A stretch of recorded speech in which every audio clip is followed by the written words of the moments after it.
Noel, welcome. Thanks for being on the show with us. Now, you're a runner and you started Parkrun in New Zealand. What is Parkrun? Parkrun's a free timed run every Saturday morning. It's 5 kilometres in length, and we encourage people to register, and your time gets recorded, and after the run you get an email giving you your time and your stats and all that.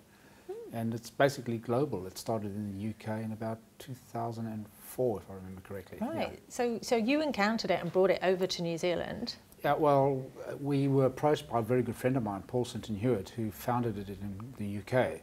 Yeah. And he also got awarded a CBE by the Queen a few years ago for this health and well-being community. He started it he used to do a lot of running, you know, like we used to run in South Africa, but then he moved to the UK and he had a group of friends, and then he got injured. Right. And he just really wanted to keep in touch with his friends, so he thought, well, hang on, let's get together and have a run, and I'll just record it while you guys, I'll record your times while you go for a run. Ah. And, you know, about a year later, the concept grew, and a few others grew in the United Kingdom. Wow, because it's quite important, as I understand, for runners to record their time and do little trials and see how they're progressing.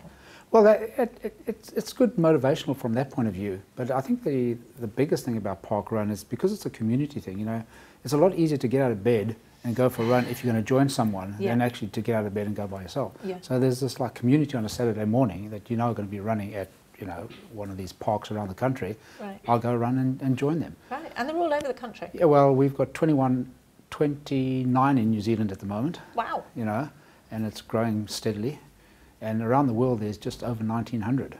Oh, my So word. once you've registered, you can run anywhere in the world. And so there must be thousands and thousands of people every Saturday morning all around the world. I can't tell you how many people run every Saturday morning, but there's over 6 million registered runners around the world.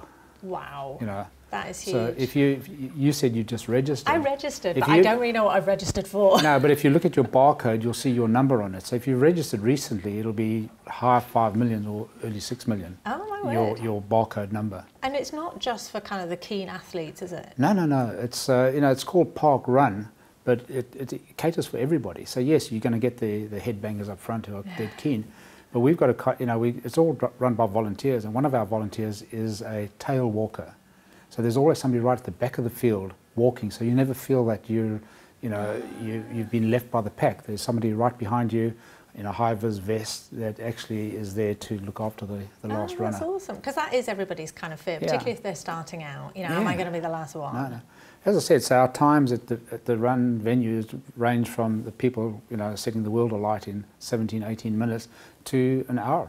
Yeah. You know, or even more. I think so 5Ks. I think I could get round in an hour. Yeah, but you could easily walk 5 kilometres in an hour. You know. Oh yeah, because people can walk as well. Oh yes, that's right. That's correct. So that's why we call the last person the tail walker. Right. Because yeah, we got, I'd guess 20–30% of our field are walkers. Right. So literally, people just go for their nice Saturday morning stroll. Yeah, a bit of exercise. Yeah.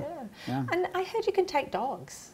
Yeah, but they've got to be on a short lead on that. Yeah. You know, we've got kids in prams, and kids under 11 must run with their parents, so we don't let kids run by themselves. Yeah, don't let them run wild. No. Well, you know, it's from a health and safety point of view. So under 11, you've got to be, you know, within arm's length of your parents. Yeah. But over that, you know, beat your dad and beat your mum. Yeah. So it really is. I love the kind of community-ness of it. Yeah. You know, the family. You can have all the family and the dog, and you know, have a Saturday morning out. And you know, the family thing is pulled together because, you know, if there's members of the family that, for example, don't want to run, they could be one of the volunteers, because it relies on volunteers. We need someone to do the stopwatch. We need someone to scan. Once you've crossed the line, you get given a position token, and then you step a few meters forward, and then someone then scans your barcode and scans a position token. And the position token gets returned, and you know, there's cones that might be needed to put around on the course, and you know, we usually have someone at the tail end, and we've got a tail walker.